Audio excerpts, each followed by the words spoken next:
slid to the left, he slid to the right. Cha-cha, I see a opera. His mama cry, now she sing to the opera. I'm the king, I feel like Mufasa. If I see an op, then it's on sight. I'm banging on niggas, just like Dwight. Are you a hooper? No, not quite. I keep saying dude, they thinking I'm white. Oh, that's your girl? She not very bright. You fucking that bitch, you met her on Skype. You know that you crazy, you know that's not right. Walk down like an Arabian Night.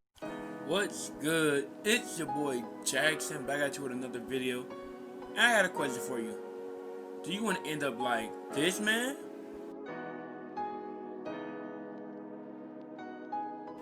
Or do you want to end up like this man?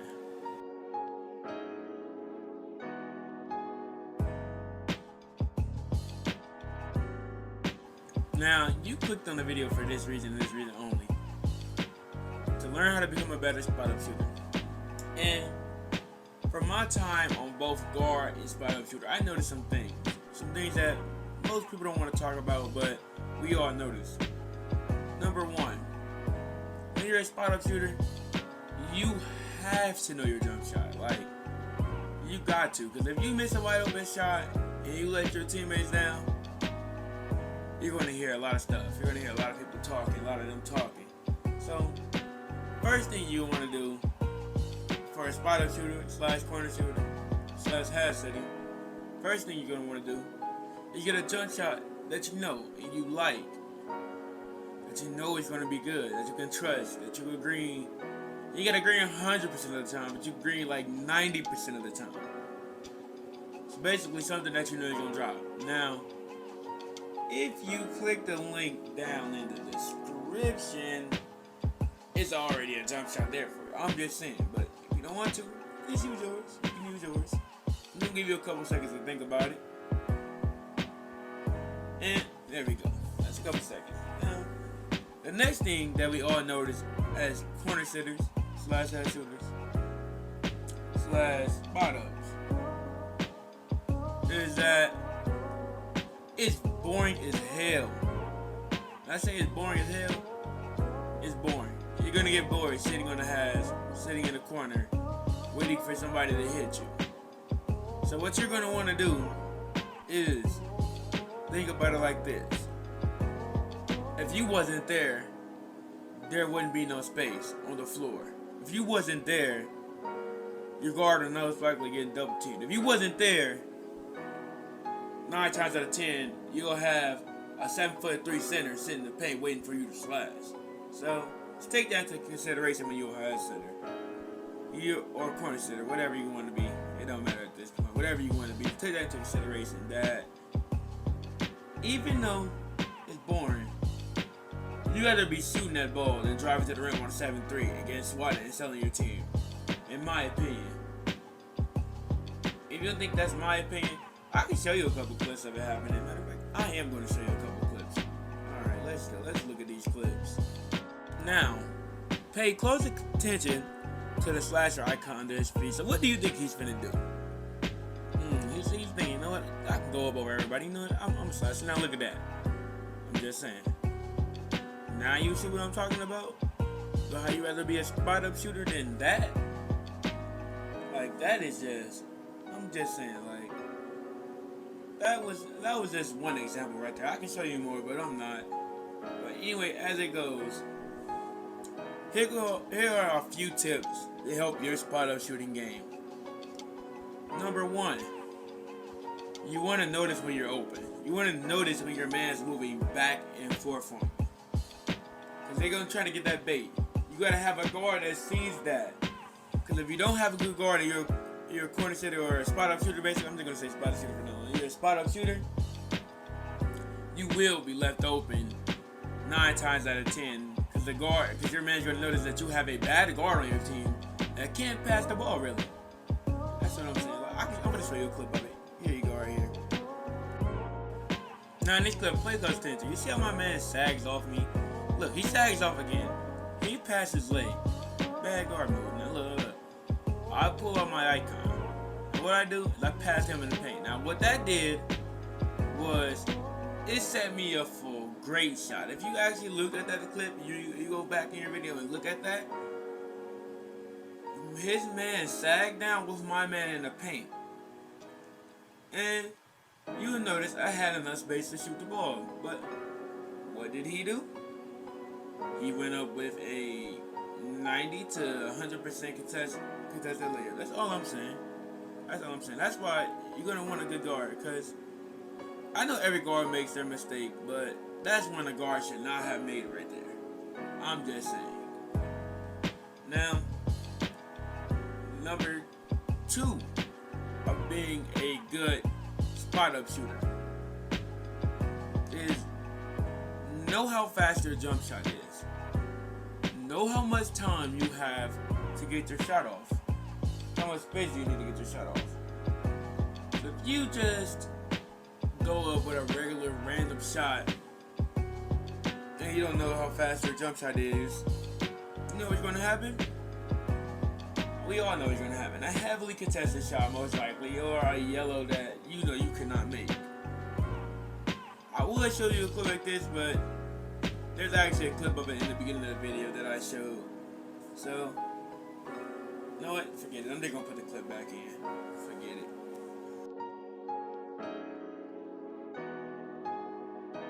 Now do you see what I'm talking about? Do you see what I'm talking about? You gotta know your jump shot timing and how much space you have between you and your defender to get a shot off. Now I'm gonna show you my clip that I showed earlier of me knowing how fast my jump shot was. So I got a good perfect shot off with a white contest. Not even that bad.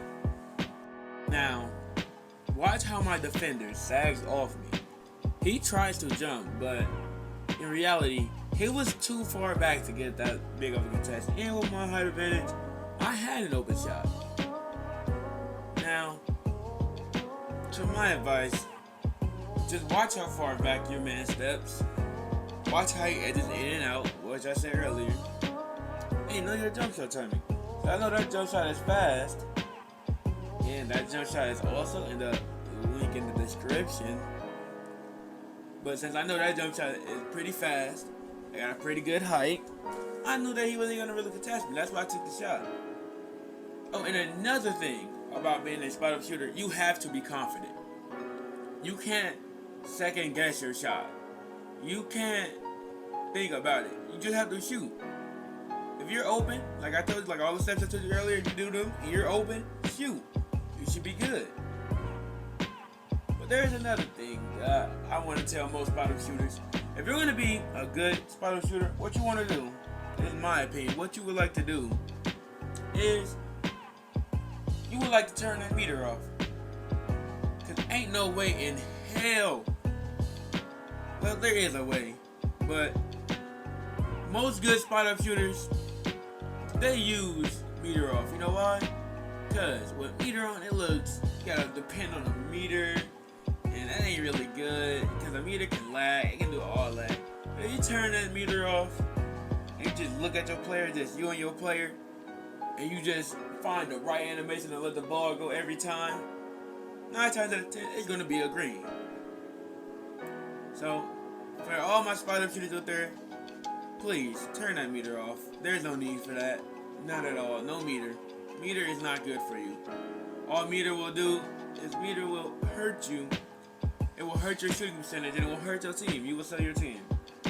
Now, another good tip for all spot-up shooters, in my opinion, is go to your mic court. I'm not gonna add a clip of me going to my court, but everybody knows that when you go to your mic court, you can throw different jump shots, try them out. Just try out a jump shot. Try out a jump shot. That's literally all you have to do. Go to your ball machine, wherever you feel like you shoot from the most on the floor. You go there, you call for it, you shoot. Just keep shooting until you get like 7 to 10 greens in a row. That's when you know you're ready to come to the ball. You know what? I'm gonna stretch it 20. If you got a 80 or higher three, you should be able to get like 20 greens or 15. No, 10 to 20 for a higher rated shooter, but lower raters, all you gotta do is you can green like 7 to 8 threes or mid range, wherever you shoot from, wherever you come from. That's how you know you're ready. That's how you know you're ready. You might want to go around and shoot every day. Shoot every day to practice that jump shot. Before you get into a red game, you first hop on, just load in, go to your mic court, shoot around, get the jumping down, just get it down. That's literally all you have to do, in in my opinion. That's all you gotta do is get that jumper down. You get it down, you'll be straight. And here goes another good tip for shooters. Don't use no over fast jump shot. Spot ups. You don't need no really, really fast jump shot. Use a jump shot where you like to release, where you feel comfortable shooting with. You don't have to take jump shot advice from people, but just try something for your own form. Just try it on your own. Just make something that you're comfortable with. Now, you ain't gotta worry about what everybody else is comfortable with. Just make something you're comfortable with, something you can shoot with, you can time, you know the green release, something like that. That is one of my custom spot ups. And here goes another tip right here. It's another one. Know your badges. You gotta have the badges on that you know you're gonna need. Like, let's say me. For this center I'm on right now, my badges, personally, my badges are catch and shoot, corner specialist, hot zone hunter, quick draw, and Deadeye bronze. But the other 4 are Hall of Fame and Deadeye is bronze. Now me personally, with them badges, I know I shot from the wing earlier, but if you took a look under my feet, you could see that that was a hot zone.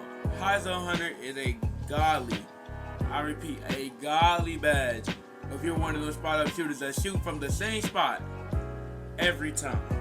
If you shoot from that same spot or the same places normally, you're gonna want hot zone hunter. If you can shoot there from a consistent clip, you're gonna need a hot zone hunter. That's gonna be a pretty good badge for you. Like, that's where if you watch any of my videos where if you notice it, there's normally a hot zone under my feet, so I'm normally going to use hot zone hunter, right?